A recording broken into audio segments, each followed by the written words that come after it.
This is John Michael Grogan with On Point. Which side of the mountain do you live on? Dr. John Michael Grogan is a worldwide best-selling author and speaker. In this podcast, On Point, Dr. John Michael will help you position yourself for success by achieving greater purpose, significance, and exceptionalism. Now, here's Dr. John Michael Grogan.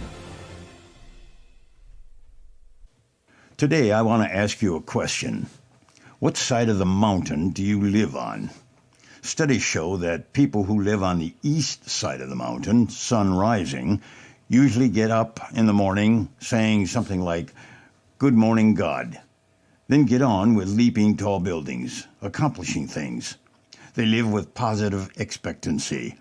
They expect positive results and go about their day in a calm, cheerful, positive way. They tend to look at missteps and setbacks as temporary, mere speed bumps.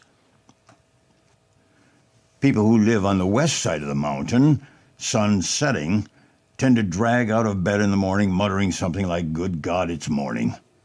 They're inclined to bring goodwill and cheer whenever they leave.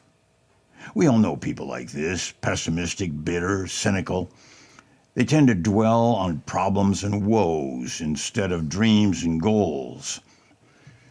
Shuffling through life like a blind man stumbling along a wall, head down, stoop-shouldered, the challenges of life have taken away their joie de vivre, their zest for living.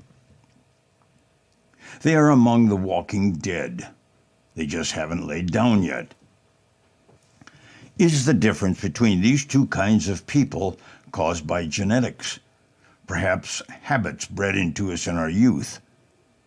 Is it a matter of choice? When I was the head of a real estate firm, I never had an interview with a sales candidate who told me it was their burning desire in life to be the most mediocre person in their family history. How does it happen that in the most electrifying and exciting time to be alive, so many people with promise spend their years shuffling along with the lost, looking in the rearview mirror, on life support, languaging on past memories? Well, there are some relevant answers why this happens. Eric Hoffer said, "We are taught not to waste time and raised to waste our lives. Born crying, these people will die disappointed." We don't drift to success, but we most assuredly can drift to failure. Everyone at birth receives 24 hours a day, 1,440 minutes, 86,400 seconds. Regardless of IQ, pedigree, the number of degrees we might acquire, kings and paupers, all alike, receive the same amount of time each day. God has a plan for each of our lives. He determines what we can become. We decide what we shall become. This is the wonderful thing about free will. Without a free will, we would be automatons, nothing more than robots. It is up to us to decide what shall we become. Another reason people fall short of their aspirations for success is due to distractions, the loss of focus. We can become beguiled and distracted by the baubles and trinkets and fool's gold this world has to offer. It is said that 10,000 thoughts pass through our mind in a day. We are the sum total of our thoughts. We have to ask ourselves, are my thoughts mastering me, or am I the master of my thoughts? The objective is not to let our thoughts run rampant. The greatest contributor to the loss of focus is entertainment. A very successful woman I know told me that she doesn't go to movies. It bothers her, she said, to watch other people make an excellent living while she doesn't make a dime. Albert Einstein said, "I fear the day that technology will surpass our human interaction. The world will have a generation of idiots." Incidentally, he made this prophetic observation long before cell phones were ever invented. We go to sporting events and watch people bounce a ball, throw a ball, pass a ball, hit a ball, drive a ball, all while sitting on our aspirations. Most people today want to be entertained. We avoid doing the difficult thing in life, thinking, using our wonderful computer, our brain that comes as standard equipment to create better things, making them smaller, faster, less expensive. Augustine said, God provides the wind for our ideas, but we must hoist the sail. People living on the west side of the mountain will soon be shrouded in darkness as the sun sets on their lives.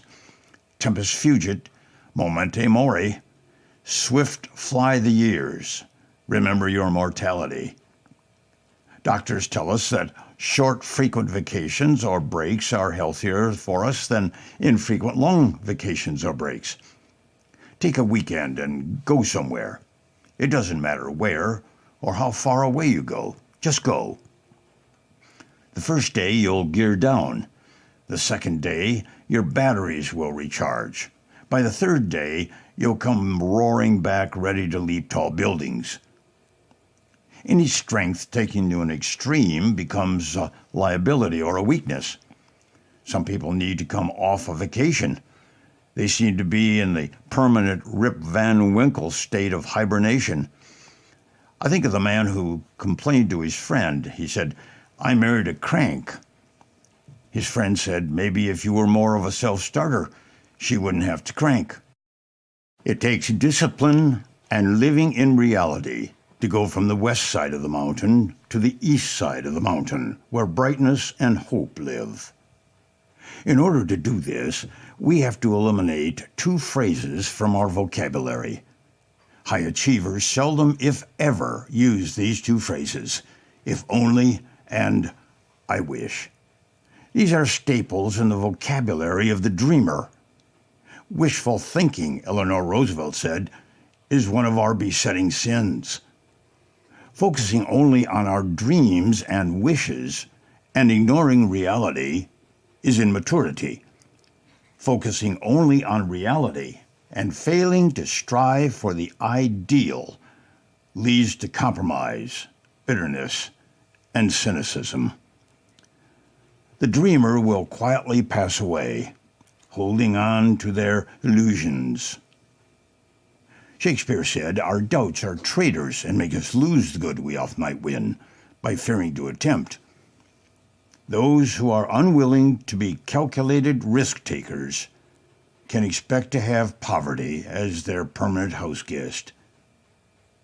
Until next time, this is John Michael Grogan saying, be strong, be bold, be courageous. Thanks for listening to Dr. John Michael Grogan's On Point on OneBigOne.fm and the Podcast BIG network. To contact Dr. Grogan, send an email to groganman@tds.net. If you like what you heard today and want to learn more, visit 615jmg.com and subscribe today. And as always, stay tuned to OneBigOne.fm and the Podcast BIG network.